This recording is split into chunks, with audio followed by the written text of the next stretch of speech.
चलिए जानते हैं आज की देश और दुनिया की सिलेक्टेड काम की और 50 बड़ी खबरों को सिर्फ 10 मिनट में। पर अभी तक आपने इस वीडियो को लाइक नहीं किया है तो लाइक कर दीजिए, चैनल को भी सब्सक्राइब कीजिए।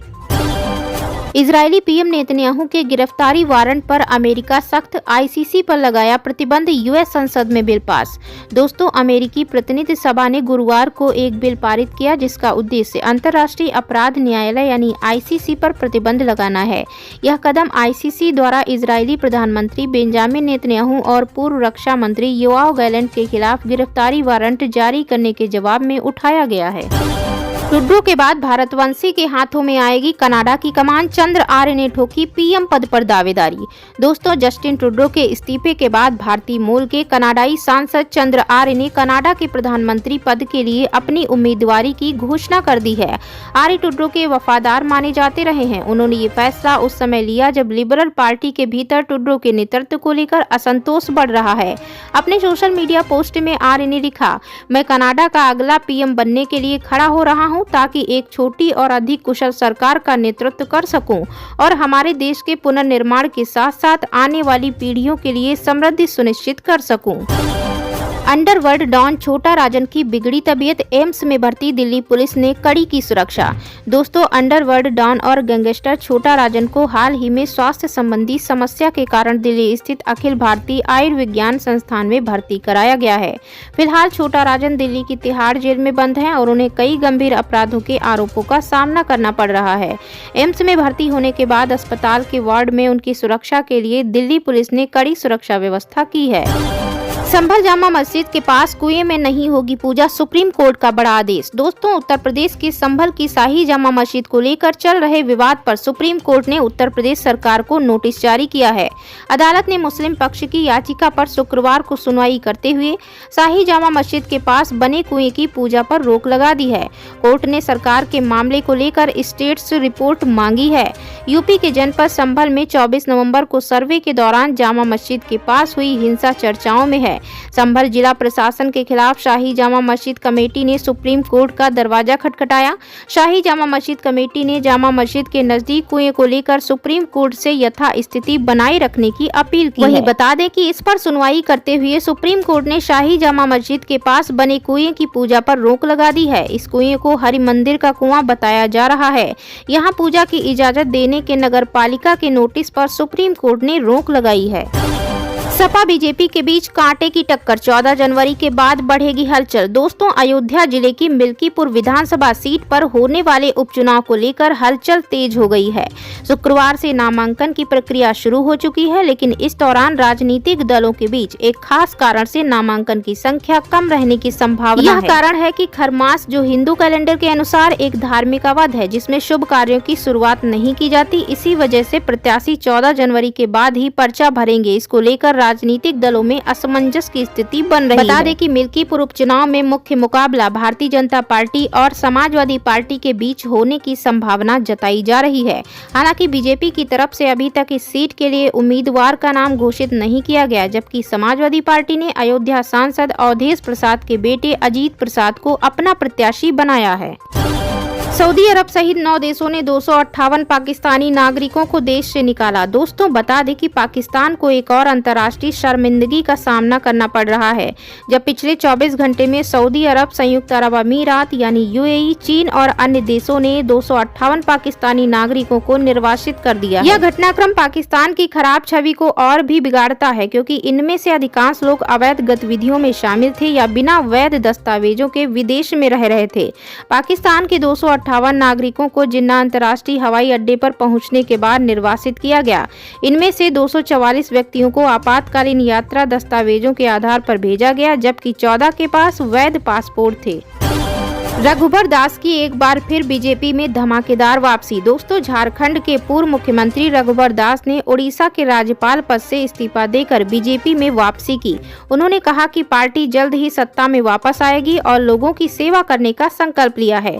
झारखंड के पूर्व मुख्यमंत्री रघुबर दास ने साल 2023 में ओडिशा के राज्यपाल के पद से इस्तीफा देकर एक बार फिर से मुख्य धारा की राजनीति में कदम रखा। शुक्रवार को उन्होंने भारतीय जनता पार्टी की सदस्यता ग्रहण की, जहाँ पार्टी के वरिष्ठ नेता और सैकड़ों समर्थकों ने उनका गर्मजोशी से स्वागत किया।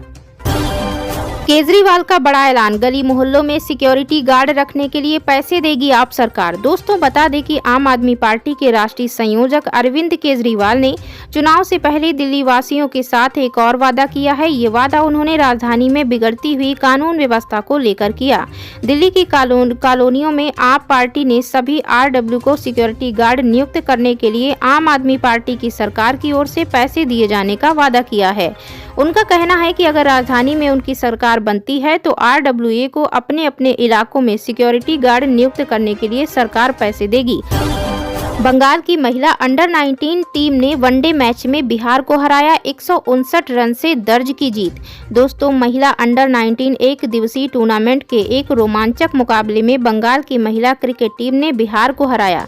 ये मुकाबला अलूर क्रिकेट स्टेडियम 3 बंगलुरु में खेला गया, जिसमें बंगाल ने टॉस जीतकर पहले बल्लेबाजी का फैसला किया और निर्धारित 50 ओवरों में से 8 विकेट के नुकसान पर 272 रन बनाए।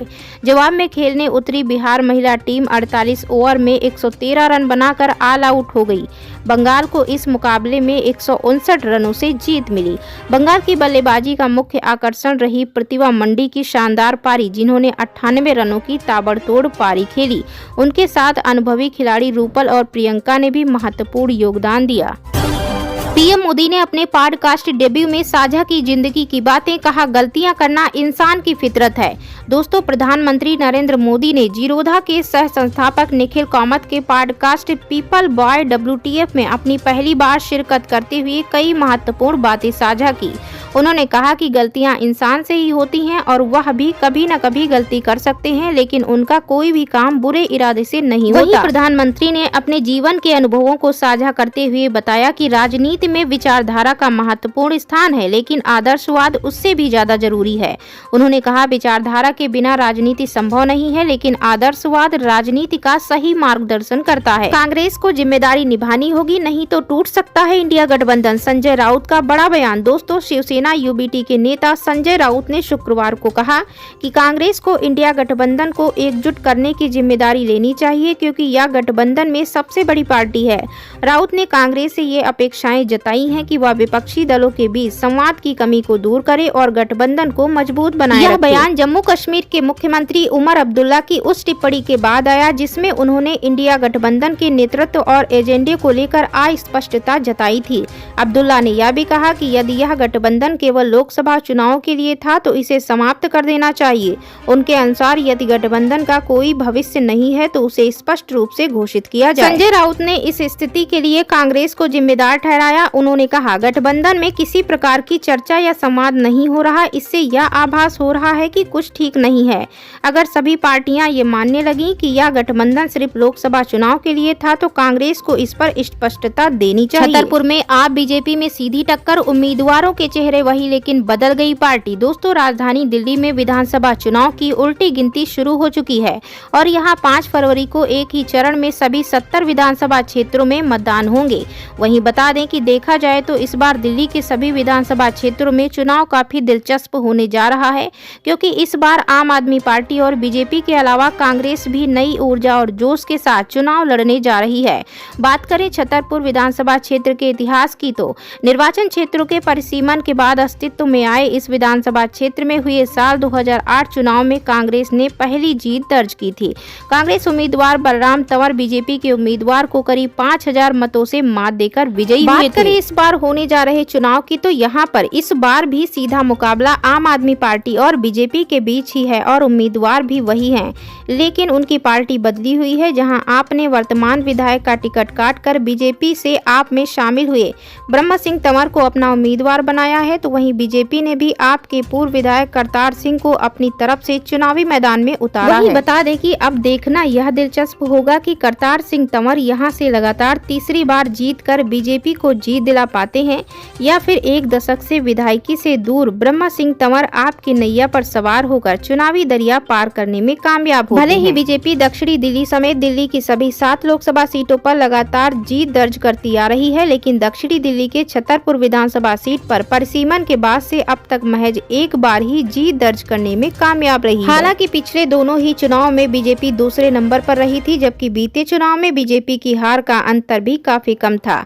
साल 2022 में हुए पिछले विधानसभा चुनाव में आम आदमी पार्टी के उम्मीदवार करतार सिंह तंवर ने लगातार दूसरी बार यहां से विधायकी जीती, लेकिन इस बार उनकी जीत का अंतर काफी कम